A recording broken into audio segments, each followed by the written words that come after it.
Accepted into Peking First Medical University. You're the first female student from our night school to get into college. You're the pride of our school. My teacher patted me gently on the shoulder, his voice warm and kind. You must study hard, Rachel. Someday, you'll use your medical knowledge to help and heal many people. Teacher, I won't let you down, I said sincerely. I won't fail the country that has nurtured me, either. I nodded firmly, overwhelmed with gratitude rising in my chest. But teacher, can I ask you not to tell anyone about my college admission for now? Why? He asked, slightly confused. I'm afraid someone might try to take my spot, I lied, offering a quick excuse. My teacher understood immediately and agreed to keep it quiet. Clutching my admission letter tightly against my chest, I walked out of school, feeling as if I were holding my rebirth in my arms. The autumn wind brushed against my cheeks, but it couldn't blow away the days clouding my mind. Had I really, truly come back to life? Thoughts of my past life came flooding back, waves of grievances and pain crashing through me. I couldn't hold it in anymore. I ran to the small grove behind the school and broke down, crying uncontrollably. In my previous life, I gave up the opportunity to go to college for Ethan Grant. I gave up my dreams, my goals, and myself. I believed that my sacrifices would be met with his sincerity. I thought that even if we didn't share a passionate romance, we would at least have mutual respect and companionship. But everything shattered when the truth came to light. My past life, my love, my loyalty, had all been a joke. That day, while organizing Ethan Grant's belongings after his death, I accidentally discovered a remittance list and a photo. Every month, he had been transferring a fixed amount of money to the same name, Amanda Lynn. In the photo, Ethan was holding a little boy, and standing beside him was Amanda. The three of them were smiling like a picture-perfect family. In that moment, my entire world crumbled. So all along, his heart had always belonged to Amanda Lynn. He had been giving half his salary every month to support her son, while telling me to cut back on spending and be frugal. In his will, he even left half of his estate to Amanda and her son. And me, his wife who stood by him for 50 years, was left with just one sentence. Don't make things difficult for Amanda and her son. Still reeling from the shock, I hadn't even had time to grieve when Amanda barged into my home with her son and daughter-in-law. Rachel Chen, be smart and move out. This house belongs to us now. Amanda snapped, her sharp voice echoing in my ears even now. Her son and daughter-in-law looked down at me with arrogance and disdain. Mom, why are you wasting time talking to her? Just toss her stuff out already, her son said coldly. You, all of you. I trembled with rage, my chest seizing in pain. My vision went black, and I collapsed, dead on the spot. When I opened my eyes again, I was back on the very day I received my college admission letter. I was overwhelmed, thrilled beyond belief. If heaven had given me this second chance, I swore to myself I wouldn't repeat my past mistakes. This time, I would live for me. I would walk a path that didn't include Ethan Grant. The first thing I did when I got home was store the admission letter safely. In my previous life, I was overjoyed when I received it and couldn't wait to share the news with Ethan. But he hadn't shown even the slightest bit of happiness. In fact, he had looked a little sad. Rachel, don't go to Beijing. Your family needs you. I need you. Back then, I thought he couldn't bear to part with me. I was touched. Like a fool, I gave up my chance to attend college. But now, having lived through everything again, I finally understood. He didn't need me. He just needed someone to manage the household, take care of his aging parents, and silently bear all the burdens. Looking at the calendar on the table, I saw I had 1 month left. Just 1 more month. Then I could leave this place and begin a brand new life. As I picked up the calendar, I accidentally discovered a piece of paper underneath. I unfolded it and examined it closely, and froze. It was a marriage application Ethan Grant had submitted to the military. Hadn't it already been turned in 6 months ago? Why was it still here? Then I remembered what had happened that day, 6 months earlier. It was the day Amanda Lynn brought her son to move in with Ethan Grant. The moment he heard they were arriving, he rushed to the station to pick them up. He had no interest or intention to submit our marriage application to the military anymore. That day, I was home like a fool, happily cooking a full table of delicious dishes, excited to celebrate with him. But from morning until night, I waited, and all he said was that he had to work the night shift. Now that I've lived this life again, I finally see the truth. He lied. That night, he was clearly busy settling in Amanda Lynn and her son. Staring at the marriage application in my hand, I felt a sharp sting of irony. There was no point in its existence anymore. I picked up a match and lit the pathetic document on fire. The bright red flames danced wildly, as if mocking the foolishness of my past life. Just then, the door creaked open. "Rachel, did you make the chive and pork dumplings like I asked?" "Kiki's hungry?" came Ethan Grant's voice as he stepped inside, Amanda Lynn and her son trailing right behind him. Ethan immediately covered Kiki's nose and frowned, giving me a look full of disapproval. "Rachel, what are you burning? Don't you care that the smoke might bother Kiki?" I looked up at the three of them, standing close together like a perfect little family. My voice was cold. Nothing important, just some worthless junk. Ethan paused for a moment, clearly surprised by how indifferent I sounded, but he quickly composed himself and asked with a hint of urgency, "Are the dumplings ready? Kiki was really active at preschool today and needs to eat more." As he spoke, he walked over to the kitchen and lifted the pot lid, only to find it completely empty. He turned around, clearly more annoyed now. "Rachel, why didn't you cook the dumplings? Don't you know how hungry Kiki is?" No sooner had he said that than Kiki started whining loudly. I'm hungry, Daddy. I want dumplings." "She called you Daddy?" I let out a small snort, my voice dripping with sarcasm. Ethan and Amanda's faces immediately changed. Panic flashed in their eyes. Amanda quickly put on a pitiful expression and began explaining in a soft, careful voice. "Rachel, please don't misunderstand. She's just a child. She blurts things out. I've corrected her so many times already, but Ethan said there's no need to stop her. He said he already sees Kiki as his own child." Ethan, as if worried I'd lash out at Amanda, quickly chimed in to back her up. "Rachel, can you not be so sensitive? It's just a form of address. Besides, I've already decided to adopt Kiki as my goddaughter. So what's wrong with her calling me Dad?" I gave a cold, inward laugh and replied with indifference, "Let her call you whatever you want. It has nothing to do with me." Ethan's face turned stiff and awkward. He hurried to change the subject. "Rachel, why didn't you cook the dumplings after work? I specifically reminded you last night. In the past, I loved him. I gave in to him on everything, always accommodating him, but not anymore. My heart was dead. All I felt for him now was coldness. I was tired today," I said flatly. "I didn't feel like cooking. If you want to eat something, make it yourself. Or are you telling me you'll starve if I don't cook?" They stared at me in shock, like they couldn't believe those words came out of my mouth. The old me, even if I was unhappy, would never show it. I would always endure in silence, but not anymore. I'm done sacrificing myself. I turned and walked toward my room, ignoring them completely. Behind me, Ethan called out, "Rachel Chen." Amanda's voice followed, soft and delicate, like a poisoned needle dipped in honey. "Rachel, I know you don't like me. I won't come over anymore." Her eyes turned red as she spoke, putting on a fragile, heartbroken expression. She picked Kiki up and turned to leave, walking with deliberately shaky steps, like she was about to stumble any second. I watched her retreating back and let out a cold laugh. In my past life, I was completely fooled by that helpless, innocent act of hers. Ethan walked them out, then returned. Ethan looked at me, clearly annoyed. "Rachel, what's going on with you today? How could you be so rude and cold to our guest?" I lay on the bed without moving a muscle.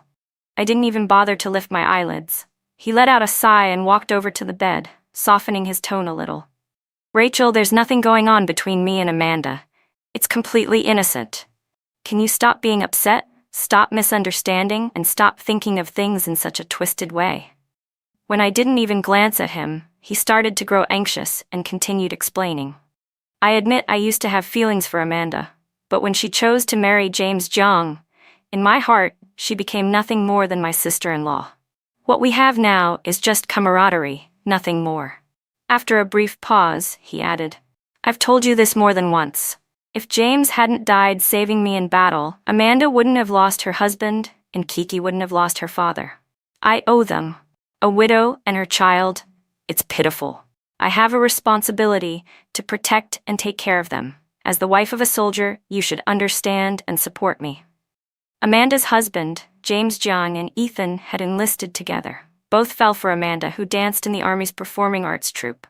But Amanda chose James, who had a higher military rank.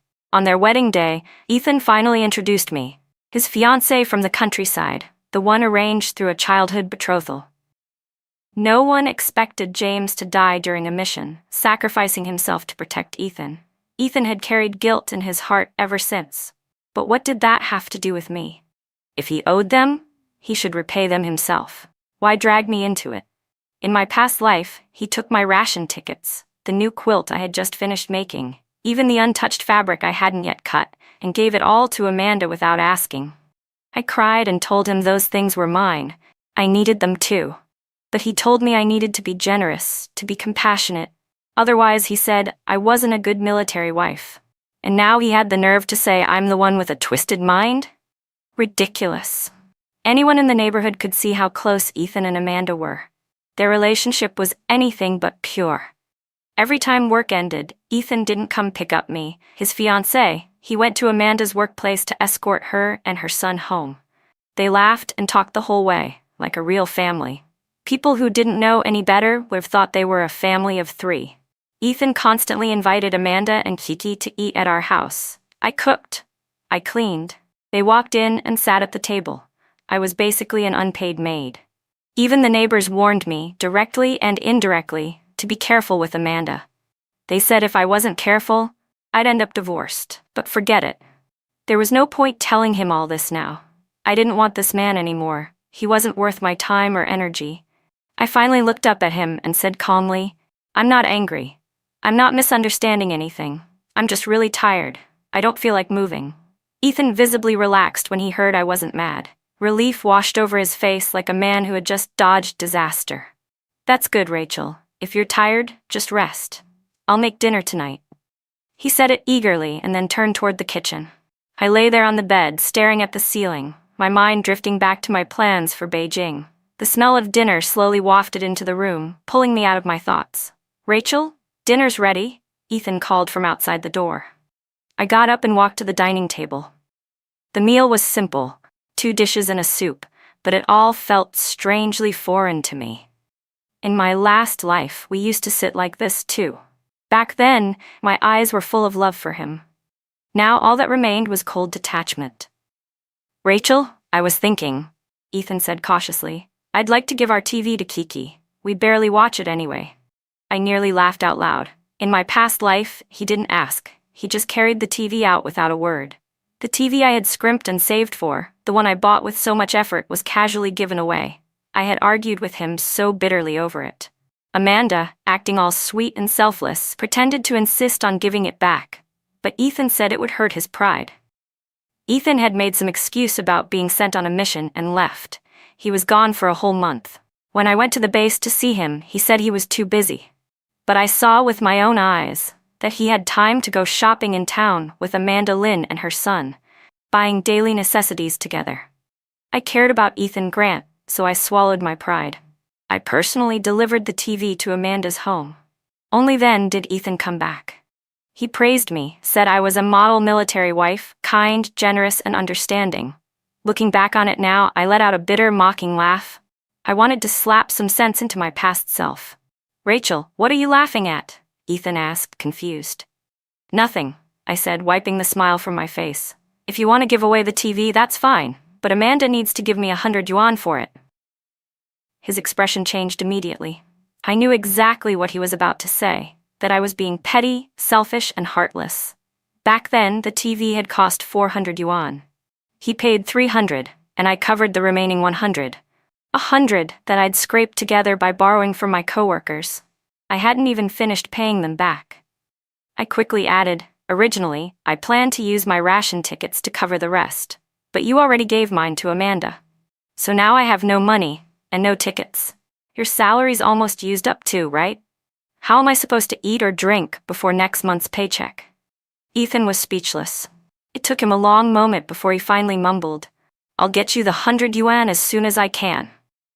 I knew full well that he'd end up paying for it himself. He couldn't bear to make Amanda spend a cent. But I didn't care how he got the money. I just needed it in hand. Between travel expenses to Beijing, application fees, and living costs, 100 yuan wasn't even close to enough. I had to find a way to earn more within this 1 month. Early the next morning, Ethan hummed a tune while carrying the TV out of the house. As soon as he left, I began packing. Old books and exam papers, a half-finished pair of soles I'd been stitching, the scarf and hat I had just knitted for Ethan. Everything went into bundles, and I sold them all to the recycling collector. I made 20 yuan. Not much, but it was the first step toward my new life. That evening, Ethan handed me the 100 yuan. I took it and counted it twice, carefully, before slipping it into my pocket with satisfaction. "Rachel, doesn't the house feel like something's missing?" he asked, glancing around, puzzled. "No," I replied calmly, as if nothing had happened. "What about our photo?" he asked, pointing at the empty picture frame on the wall. "Oh, I accidentally broke the frame. The photo got dirty too. I'll reframe it later," I answered casually. In truth, I had cut my side out of the photo. We weren't husband and wife. That photo just disgusted me now. We were halfway through dinner when Amanda suddenly burst in, flustered. "Ethan, there's a mouse in my house. I'm scared." Kiki got frightened and started crying. "Can you come help me?" She clutched Ethan's arm. He looked at me, torn. I smiled and said, "Go ahead. They're just a widow and her child. They need your help." He immediately got up and followed Amanda out. I watched their backs as they walked away, feeling absolutely nothing. In fact, I found it almost funny. When you stop caring about someone, peace comes surprisingly easily. In the days that followed, Ethan started giving Amanda the welfare supplies distributed by the army. I didn't stop him. He bought her a new dress. I didn't get angry. He stood up for her, telling off the people who bullied her, saying he was her protector. I didn't care. He even took Amanda and her son to the photo studio to take that family portrait, the one I only found out about right before I died. I didn't burst in to interrupt them. I just smiled and quietly watched it all unfold. But my calmness made Ethan uneasy. "Rachel, why don't you get upset anymore?" he asked. "Why should I be upset?" I answered with a question of my own. "They're a widow and her child. It's your duty to help them. I'm a good military wife, remember?" Ethan was at a loss for words. He looked like he wanted to say something, but swallowed it back. After a long pause, he spoke again, this time in a coaxing tone. "Rachel, how about we go to the co-op together tomorrow? We're running low on a lot of household items." I glanced at the note I'd marked on the calendar. 15 days left.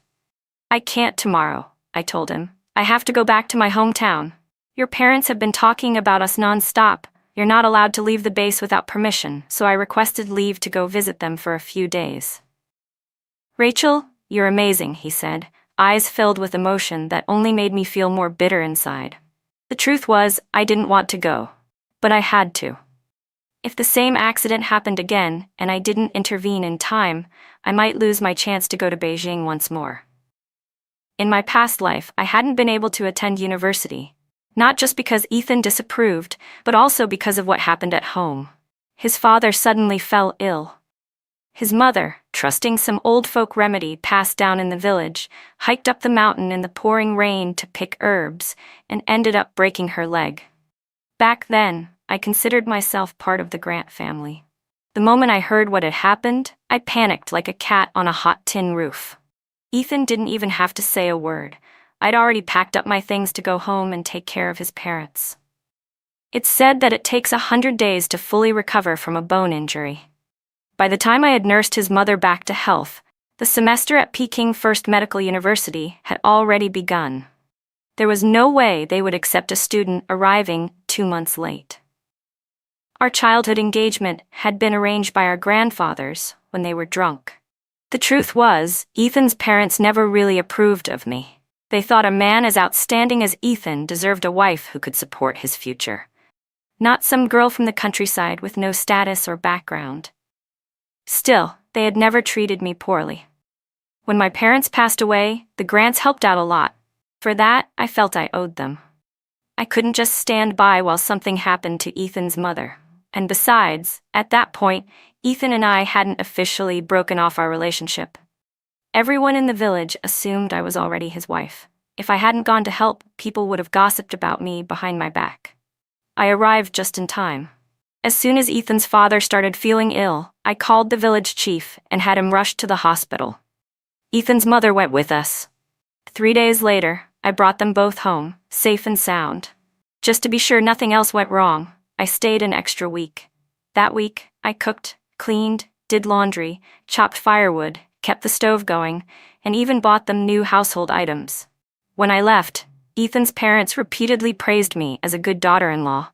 I smiled but said nothing. In my heart I was thinking, being your daughter-in-law is exhausting. I won't be doing that in this lifetime. 4 more days. Just 4 more days, and I would be free to start my new life. The long bus ride back took another day. When I opened the front door, the sight that greeted me stopped me in my tracks. Ethan was holding Amanda Lynn tightly by the waist. Her arms were wrapped around his neck. The two of them looked like lovers caught in the heat of passion. Even though I had long given up on Ethan after being reborn, seeing this scene still stirred a rush of anger inside me. Especially that red dress Amanda was wearing. It was blindingly familiar. I'd once stood in front of that very dress in a store window, staring at it for a long time. Ethan had told me he'd buy it for me as a birthday gift, and now it was on another woman. Huh. Gifts? Men. I didn't care about any of it anymore. My sudden appearance had clearly interrupted their little moment. Ethan's expression flickered with panic as he quickly pushed Amanda away. She stumbled and nearly fell, but what caught my eye was the look Ethan gave me, part guilty, part smug, almost like a challenge. "Rachel, you're back," Ethan said, his voice shaking, eyes darting away from mine. "It's not what it looks like." He was desperate to explain, but had no idea where to start. Amanda, as usual, spoke with her soft, fragile tone. "Rachel, don't get the wrong idea. I accidentally stepped on a toy and almost tripped. Ethan just caught me, that's all." As Amanda spoke, she lowered her head and gently adjusted the hem of her dress, putting on the image of a helpless, delicate woman. I stood there, expressionless, watching their pathetic little performance, feeling nothing but amusement. "Okay, got it. No misunderstanding," I said blandly, my voice so calm it was impossible to tell what I was thinking. My reaction clearly caught Ethan off guard. He frowned deeply, eyes fixed on me with what looked like a flicker of sadness. He reached for my arm as if he wanted to say something, but stopped himself at the last moment. Just then, a bright child's voice broke the tension. "Mom, Dad, look at the paper boat I made." Kiki came running over to Amanda, beaming, holding up a neatly folded paper boat with pride. My gaze fell on the boat, and my pupils instantly contracted. That paper, it looked just like my university acceptance letter. No, it couldn't be. My heartbeat surged, and a wave of anger and panic swept through me. I snatched the boat from Kiki's hands. She immediately burst into tears with a loud wail, her face covered in snot and tears. Ethan rushed to pick her up and gently patted her back. "Don't cry, Kiki, don't cry." Amanda fussed over her as well, dabbing her face while glaring at me with thinly veiled rage. "Rachel Chen, no matter how much you hate me, you can't take it out on Kiki. She's just a child. What has she done wrong?" But I wasn't listening. My attention was focused entirely on that piece of paper. Their voices buzzed like flies in the background. I unfolded the boat, breathing heavily. Thank God, it wasn't my acceptance letter. Still, my nerves were on edge. I turned and rushed to my room, dropped to the floor and reached under the bed, rummaging frantically until I found it, my hidden university admission letter. Seeing it untouched, intact, I finally let out the breath I'd been holding. Without hesitation, I stuffed it into my shoulder bag. Until I reported to school in Beijing, I had to keep that letter safe no matter what. "Rachel, go apologize to Kiki." Ethan's low voice came from behind the door, laced with criticism. I turned and saw the 3 of them standing at the doorway like a perfect little family. Kiki's eyes were swollen with tears, her cheeks flushed, hiccuping as if waiting for my apology. But I felt no remorse. Even if she hadn't used my acceptance letter, she had torn up one of my workbooks without permission.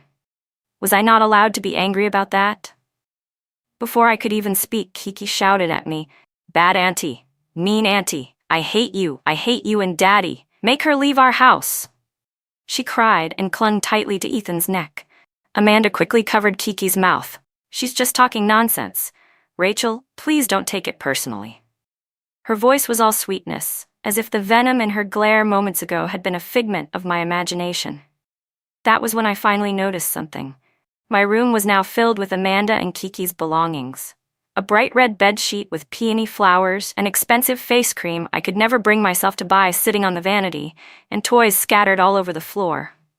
I remembered seeing Amanda's floral dress, still unfolded, draped across the couch. Her son's tiny sailor outfit on the armrest. Where were my things? I looked around. The cozy space I had carefully decorated was now completely foreign to me. I, the supposed fiancé of Ethan Grant, felt like nothing more than an uninvited guest. A bitter sense of absurdity swelled in my chest. Ethan looked panicked, eyes darting away as he rushed to explain. Rachel, it's not what it looks like. Amanda's been followed by some creep lately. She hasn't been sleeping well. Since you weren't home these past few days, I figured it would be best for her and Kiki to stay here for a while. The guy's already been caught, so they'll be moving out tomorrow. Then he added, as if it were nothing. Just spend the night with me, okay? We're going to be together sooner or later anyway. Ethan and I hadn't even had a proper wedding yet. We weren't living in the same room. Amanda heard his words, and a flash of resentment flickered in her eyes as she looked at me. But almost instantly, Amanda switched to a smiling face again. Rachel, we're only staying one more night. We'll give you back your room tomorrow. I'll make sure everything is put back exactly how it was before we go. I knew she had no intention of leaving. In fact, I even suspected the so-called stalker had been hired by her, or maybe even by Ethan himself. And then, right in the middle of her speech, she suddenly started crying. If James hadn't died, my son and I would never have needed to trouble Ethan like this. Don't worry, Rachel. No matter how hard things get, we won't bother him anymore. There it was again, that pitiful routine, guaranteed to tug at Ethan's heartstrings. Amanda, don't say that, Ethan replied, clearly distressed. James was my big brother, you're my sister-in-law, and he died saving my life. It's my responsibility, my duty, to take care of you and your son. He looked at me as if expecting my approval. Rachel understands, she gets me. No, I didn't, and I didn't want to. I cut in coldly. Where are my things? Ethan was clearly caught off guard. I stared him down until he led me into his room. Take a look. Nothing's missing, right? I scanned the room quickly and gave a small nod. Everything's here. Really? Then why does it feel like some of my things are gone? He asked, frowning with genuine confusion. Like your old shoe soles, I was just about to get you a new pair. So he could tell my stuff was missing. They were worn out, so I threw them away, I said flatly. If you want me to have new ones, buy them yourself. Ethan's brows furrowed deeper. His tone turned slightly aggrieved. You don't smile as much anymore, do you? I'm just a little tired, I said calmly. He sighed and changed the subject. How are my parents doing? They're fine, just miss you, I replied in the same flat tone. I miss them too, he said with a smile. Once things calm down at the base, let's go visit them together. Then his face turned slightly shy. You know, their biggest wish is to have a grandchild, so maybe we should help fulfill that wish soon. A grandchild, huh? In my past life, I'd suffered a miscarriage and lost my ability to have children. If he wanted a grandchild this time, he could ask Amanda Lynn. Rachel, I have something for you. He tugged at my hand, leading me to sit at the edge of the bed. Then he opened a drawer and pulled out 2 movie tickets. You've always wanted to go to the movies, right? The day after tomorrow's your birthday. Let's go together. His voice was soft, his eyes holding a hint of affection and perhaps a need for forgiveness.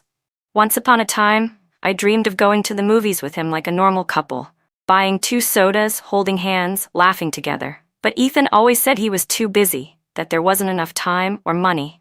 In the end, we never did see a single movie together, not even once before I died.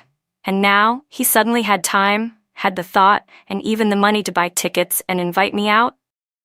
How ironic. 3 days from now, I'd be gone from this place forever.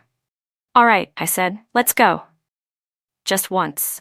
For that version of me who had loved him with everything I had, to let her live out the dream she never got. The next day, after Ethan left for the base, Amanda and her son sluggishly packed their things. I'm not going. I don't want to go, Kiki wailed, clinging to Amanda's leg. This is Daddy's home. That means it's our home. I don't want to leave.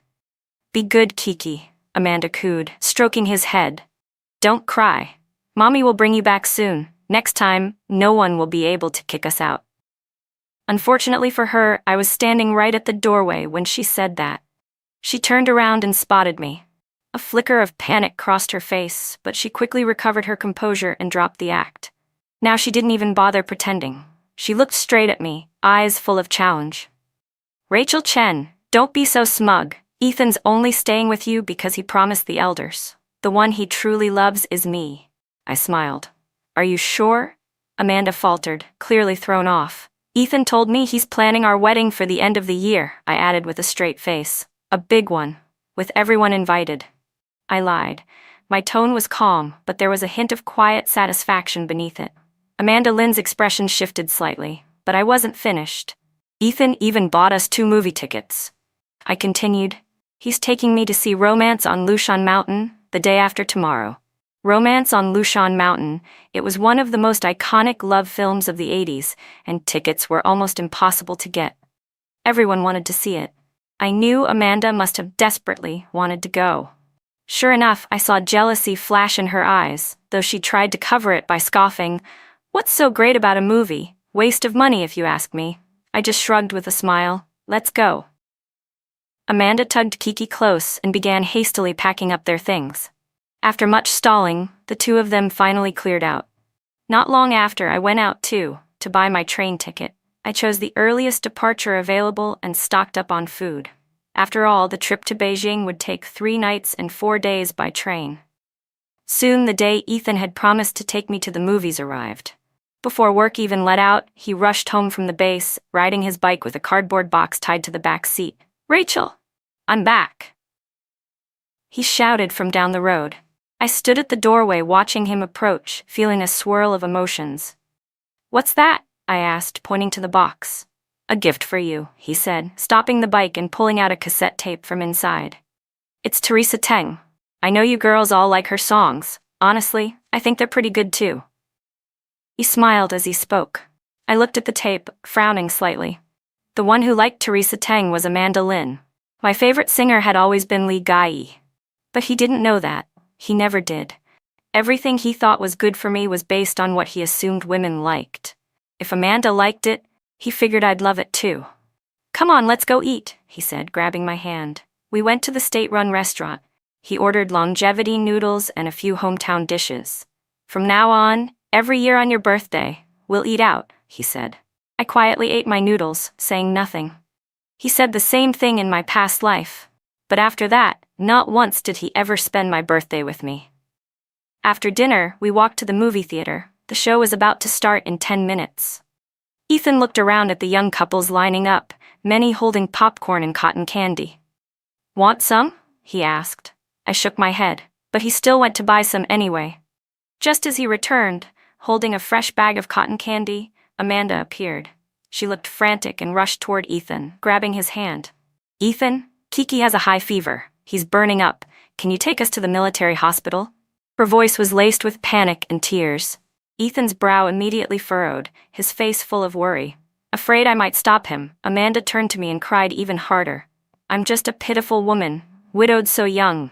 If anything happens to my son, if something happens to Kiki, I wouldn't be able to go on. Tears streamed down her face. Ethan glanced at me, then at the movie tickets in my hand, which suddenly felt as heavy as lead. Go, I said gently. Kiki's health comes first. I smiled, my voice cool and detached, as if none of it had anything to do with me. Rachel, take the tickets, he said. Go inside first when it's time. Leave one at the front desk. I'll take them to the hospital and come back right away. He was desperate to reassure me. I took the tickets and nodded silently. Then Ethan turned and left with Amanda and Kiki. But I knew, once he left, Amanda wouldn't let him come back so easily. As I watched his silhouette disappear down the street, I whispered under my breath, "Goodbye, Ethan Grant." I returned home, brought out the luggage I had already packed in advance, and headed to a small hotel near the train station. That night, I slept soundly. At 5 a.m., I got up, washed up, and had breakfast. Then I took my luggage and went to the train station. After passing through the ticket gate, I boarded the train heading for Beijing. As the train pulled away, the whistle howled in the air, again and again, almost as if it were reminding me. Rachel Chen, your new life is about to begin. When I arrived at Peking First Medical University, everything went smoothly. I enrolled and began my new life. I chose to major in pharmaceutical research and threw myself into studying and lab work. Before I knew it, half a year had passed. I thought I would never see Ethan Grant again. But then, he suddenly showed up outside my dorm building. He looked terrible, completely worn down, none of his usual confidence or pride. His head and arm were wrapped in bandages. He was clearly still recovering from his injuries. What happened to him? Rachel. He called out emotionally the moment he saw me. He stumbled toward me, his steps unsteady. Why did you leave without saying anything? His tone carried a trace of hurt, like a child who had been abandoned. I've been looking for you for so long. He lowered his head. His voice trembled slightly. I asked your teacher, and finally found out you got into Peking First. So, I replied coldly. Why didn't you tell me? I would have celebrated with you. I gave a small laugh. He didn't understand what I was laughing at and continued. I was planning to come to Beijing to find you, but the military suddenly gave me an emergency assignment. I had no choice. I got injured during the mission and was stuck in bed for months. As soon as I could walk again, the first thing I did was come find you. His eyes were red as he spoke. I looked at him, at the man in front of me, and felt nothing at all. You should go, I said calmly. There's nothing between us anymore. What do you mean, nothing? He panicked. We're married. You're my wife. I gave a cold smile. Do we have a marriage certificate? He froze. I lost the original application, he stammered. But I'll submit a new one to the unit, and then we'll register officially. I'm not going with you, I cut him off. And I'm not marrying you. Go back to your life with Amanda Lynn and her son. The moment I said her name, his expression shifted. Rachel, why do you keep misunderstanding my relationship with Amanda? He blurted. I only feel responsible for them, that's all. He scrambled to explain. I've always wanted to marry you. This has nothing to do with Amanda. I stopped him again. All I want is to study hard and contribute to our country's medical field, not to become someone's wife. He stood there stunned.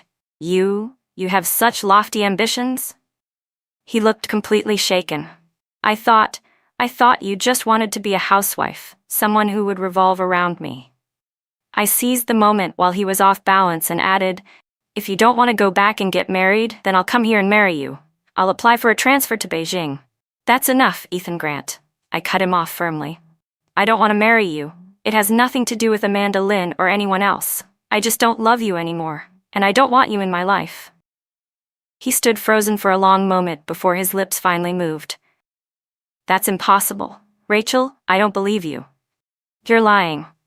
I'm not lying, I said. Believe it or not, that's your problem. I don't have the energy to argue with you. I turned and headed back into my dorm. Behind me, Ethan still wouldn't give up. He shouted after me, Rachel, wait for me. I swear I'll transfer to Beijing. But the Ethan Grant who had made such bold promises to come to Beijing never showed up again, which was fine. Without his interference, I was able to focus even better on my studies. Still, later on, I happened to hear some things about him from another student from my hometown. Apparently, Ethan had performed exceptionally well on that assignment. He'd been honored and promoted. He'd even submitted a request for a transfer to Beijing, and it was approved by his unit. But when Amanda Lynn found out, she hugged her son and cried, begging him not to leave. For the first time ever, Ethan Grant said no. Ethan formally corrected Kiki's way of addressing him. From that moment on, the child was only allowed to call him Uncle Ethan. He promised Amanda Lynn that he would contribute a portion of his monthly salary to help raise Kiki, but that would be the extent of his involvement. Amanda agreed. Just before Ethan was scheduled to transfer to Beijing, Amanda invited him over for a farewell dinner. She made chive dumplings and drugged them. They ended up sleeping together. Afterward, Amanda used that incident to blackmail Ethan into marrying her, threatening to jump into the river with her son if he refused. The scandal spread quickly. When the military found out, they issued a stern warning and revoked Ethan's transfer to Beijing. Not only that, he was demoted 2 ranks. Only then did Ethan finally see Amanda's true colors. In the end, he had no choice but to marry her. When I heard all of this, I was silent for a long while. In my previous life, He had poured all my love and devotion into Amanda and her son, and now, in this life, he had still fallen into her trap and married her anyway. Maybe this was simply their fate. I felt no anger, no sadness, just indifference. It was nothing more than some idle gossip to pass the time over tea. Compared to Ethan's mess, I was far more interested in my lab data. I closed my research logbook and walked over to the window in the lab. Beijing's winter was still dry and bitterly cold, but my heart was full of hope and passion. I would continue my research, to explore the mysteries of life, to solve the hardest problems in medicine. This was the life I had always wanted. The year I graduated with my master's degree, my advisor asked if I wanted to join a national pharmaceutical project in a remote region. The mission was to develop medicines that could cure serious illnesses and prolong human life. It was a massive initiative, one that would benefit all of humanity. Being invited was an honor. I accepted without hesitation. Once I stepped into the research facility, my world revolved solely around science. Together with my team, we worked tirelessly, supported one another, and never lost focus. Over the next 30 years, we published numerous authoritative medical papers and developed hundreds of treatments that improved human health. We were praised by the nation, admired by the world. 30 years passed. The world changed. China had grown stronger and more prosperous, completely transformed. One day, officials from my hometown invited me to return, to visit and give a speech. When I saw the changes, I was overwhelmed. The muddy mountain roads had been replaced with smooth asphalt. The old brick houses were now modern homes. Every family had a car parked in front of their gate. My heart swelled with emotion. It was the effort and selfless contributions of countless people that had lifted this country out of poverty and into a life of abundance. After the visit, I planned to return to the institute and continue my work. But just before I left, the village chief pulled me aside. "There's someone who insists on seeing you," he said, rubbing his hands awkwardly. "He says he knows you, says he must see you, just once." I nodded. "All right, let's meet." That man came walking slowly, leaning on a cane. His skin was dark and deeply wrinkled. His clothes were patched all over. When he looked at me, there was something complicated in his eyes, something painfully familiar, and yet I couldn't place him. He trembled as he came to a stop in front of me. His cloudy eyes shimmered with tears. "Rachel," he said hoarsely, "you did it. You made great contributions to our country." His voice was rough and low, but I knew immediately who he was. Ethan Grant, the once proud and ambitious young man, was now just a frail, worn-out old man. My heart was flooded with complex emotions. "Are you all right?" I asked. "What about Amanda and Kiki?" He smiled, but it was a bitter smile, like the last leaf trembling on a dying branch. "Amanda? She's gone," he said. "Gone? Where?" He shook his head, eyes hollow. "I don't know. She ran off with another man. She never came back." A dull ache struck my chest. "And Kiki?" His smile turned even more bitter. Murky tears streamed down Ethan's deeply lined cheeks. "Kiki is gone too," he said. My breath caught in my throat. I stared at him in disbelief. What do you mean?" He shut his eyes in agony and took a deep breath, as if trying to inhale all his sorrow. He got mixed up in the wrong crowd and was beaten to death. I couldn't believe what I was hearing. That boy, once so full of life, so carefully nurtured by his mother, had ended up on such a tragic path. I murmured, "How could this happen?" My mind was a complete blur. Ethan slowly opened his eyes, filled with remorse and guilt. "It's my fault," he choked. "I didn't keep him in line." His voice broke as he spoke, pausing between words as he recounted the years that had passed. Even though he had married Amanda Lynn, their life had been a complete mess. Amanda would argue with him constantly, often over trivial things. Eventually, he just moved into the military barracks full-time, choosing to stay away and avoid the conflict. Then came another mission, one that left him seriously injured. His leg was crippled, and he could no longer serve. He was honorably discharged. Amanda took his retirement compensation and invested it recklessly. She lost it all. Kiki, in his rebellious phase, got involved with gangs and eventually was killed in a violent altercation. Amanda broke down in grief, blaming Ethan for being useless, for failing to avenge their son. She took the last of their savings and ran off with another man. No one's heard from her since. Listening to it all, I felt an ache in my chest. I looked at the man Ethan had become, broken, regretful, and found no anger within me, only a deep, aching sympathy. Things will get better, I said softly. Our country takes care of its people. He looked at me, his eyes conflicted and emotional. After a long pause, he said in a trembling voice, Rachel, thank you. I gave him a small smile and turned to leave, but then his voice stopped me again, shaky, emotional. Rachel, I'm sorry. If it weren't for me, in our previous life, you would have already lit up the world. I froze and stared at him, stunned. Ethan wiped at his clouded tears and slowly nodded. Yes, I was reborn too. His voice was hoarse and low, as if carried from a great distance. During that final mission, I was seriously injured. I was in a coma for a long time. He paused, seeming to search for the right words. While I was unconscious, I saw it all. Everything that happened in our past life. My heart skipped a beat, and a strange, indescribable feeling surged within me. I saw the joy on your face when you got your college acceptance letter, he continued, his voice tinged with guilt, and how selfish I was to make you give up your dream. He struggled to keep speaking. I also saw what Amanda and Kiki did to you after I died. Tears spilled down his face again, cutting paths through his aged skin. They tried to kick you out. He closed his eyes in pain, as if unable to bear the memory. My breathing grew ragged. I felt like I was back in that dark, helpless moment all over again. I couldn't hold it in, he said. I ran behind the school building and cried like a child. That was when I realized how terribly wrong I'd been. He opened his eyes again, filled with remorse and heartbreak. I always believed a woman should follow her husband no matter what, support him in everything, he said with a self-deprecating smile. But I never once cared about how you felt, never cared about what you wanted. I trusted Amanda and Kiki without question, and in the end, I raised two ungrateful wolves with my own hands.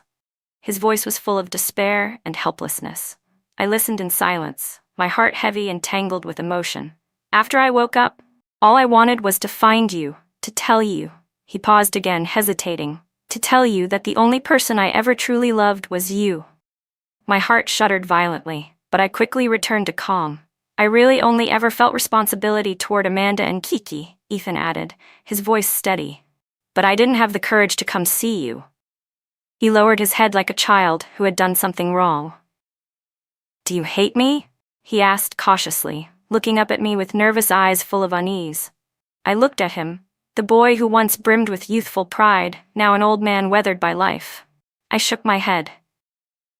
I stopped hating you a long time ago, and you don't need to drown yourself in regret anymore, I said calmly. We were simply two people who were never meant to be. I've lived a fulfilling, meaningful life, I said, my gaze fixed on the horizon, my tone firm. For the rest of my days, I'll continue to dedicate myself to give back to my country. He nodded, choking back tears, his eyes glistening.